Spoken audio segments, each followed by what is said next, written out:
You've made this decision 1,000 times. You're standing in a store or scrolling through a website and you're choosing between options.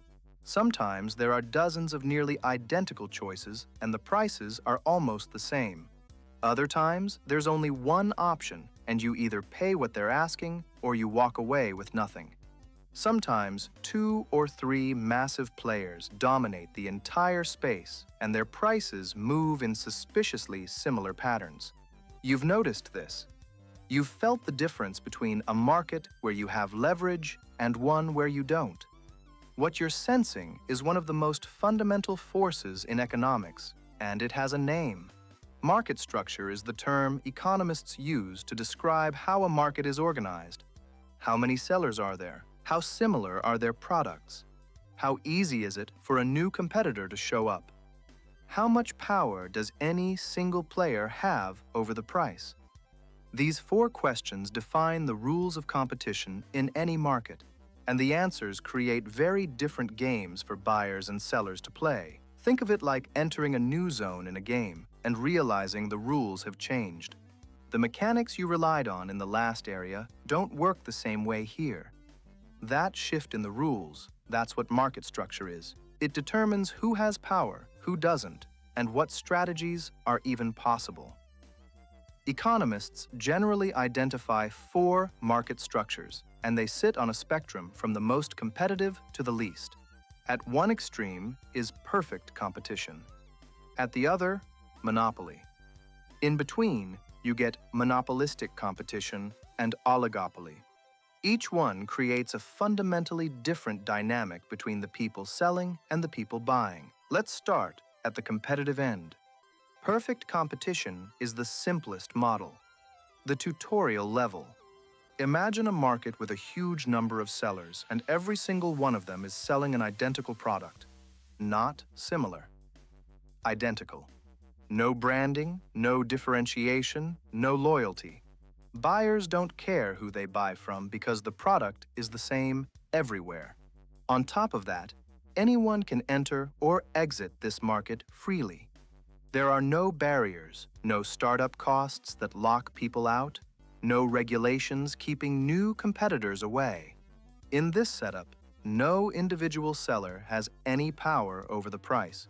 If you try to charge more than everyone else, buyers instantly go somewhere else. Your product is the same as the next seller's, so why would they pay extra? And you don't need to charge less because you can sell everything you produce at the market price. The price is set by the overall forces of supply and demand, and each seller is just a small part of a much larger system. Economists call these sellers price takers. They take whatever the market gives them. Now, perfect competition in its pure form is mostly a theoretical benchmark. The closest real-world examples are things like agricultural commodities, wheat, corn, soybeans. A bushel of wheat from one farm is essentially the same as a bushel from the next. There are thousands of producers, and no single farmer can influence the global price. But even those markets have subsidies, trade policies, and logistics costs that complicate things. Perfect competition is less a description of reality and more a baseline that helps you understand what happens when you start adding friction. Move one step up the spectrum and you hit monopolistic competition. This is where most of the markets you interact with daily actually live.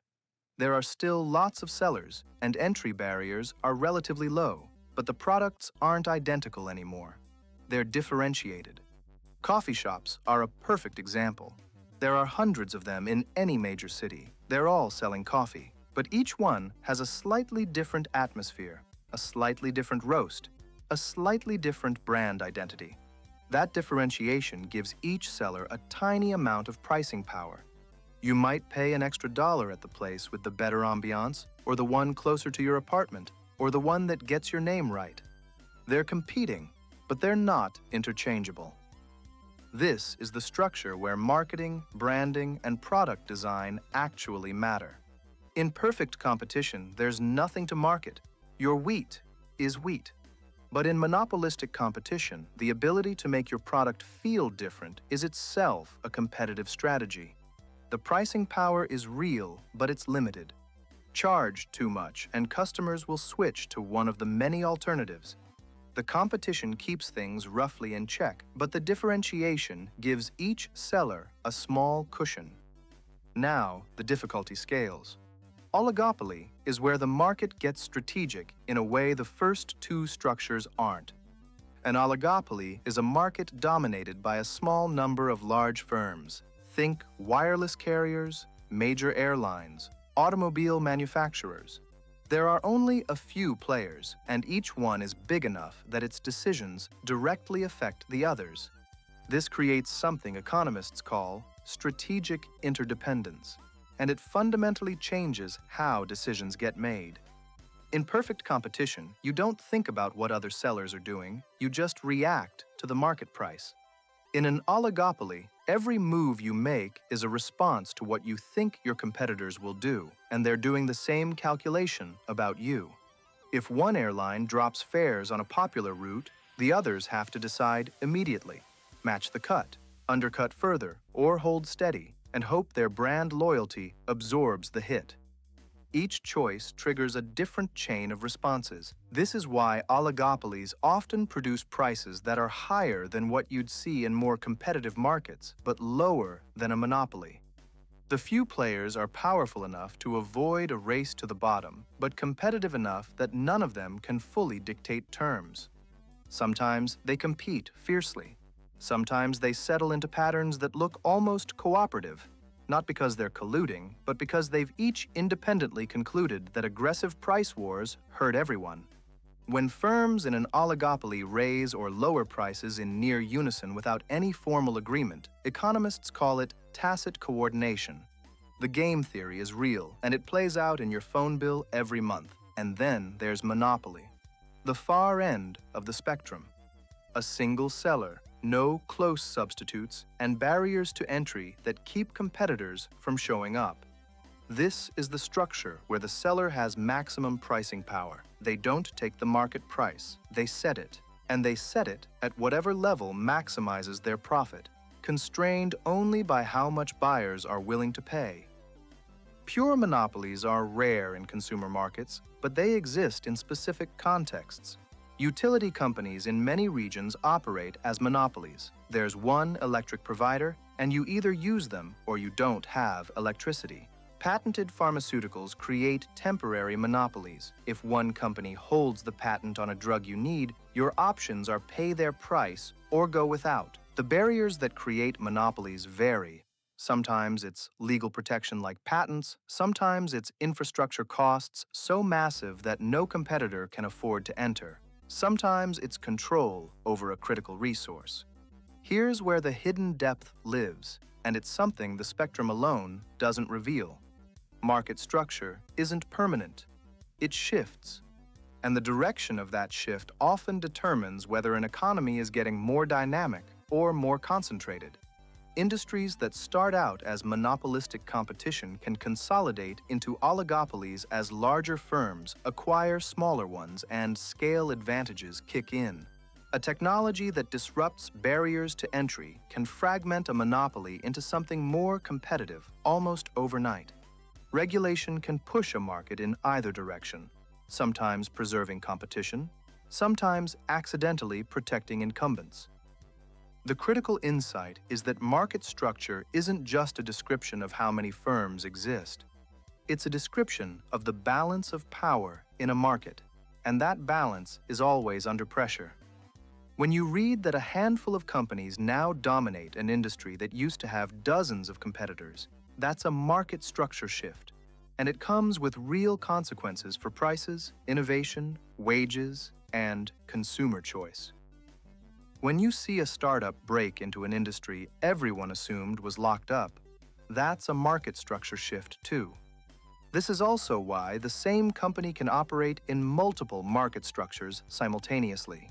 A tech firm might have near monopoly power in one product category, compete as part of an oligopoly in another, and face monopolistic competition in a third. The structure isn't about the company. It's about the specific market. And the rules change depending on which market you're looking at. Once you can identify the structure, you can predict the behavior. A firm in perfect competition can't raise prices. The structure won't allow it. A monopoly can, and probably will, up to the point where buyers start reducing how much they purchase. An oligopoly will watch its competitors before making any move. These aren't personality traits of companies. They're responses to the structural rules of the game they're playing in. Change the structure, and you change the behavior. If this kind of breakdown is useful, if understanding the rules behind what you see in the economy feels like something worth building on, that's exactly what this series is for. 8-bit economics breaks down the economic systems that shape everyday life, starting with the fundamentals. These 5 episodes are designed to build on each other, so subscribe if you want the full foundation. Hit the like button if something clicked, and drop a comment with what you want to understand next. Every complex system runs on simple mechanics. Now you know one more. The next time you're comparing prices, for groceries, for flights, for internet service, pay attention to how much choice you actually have. Count the sellers. Notice whether the products feel interchangeable or distinct. Ask yourself how hard it would be for a new competitor to enter. You've been playing in these markets your entire life. Now you can read the rules.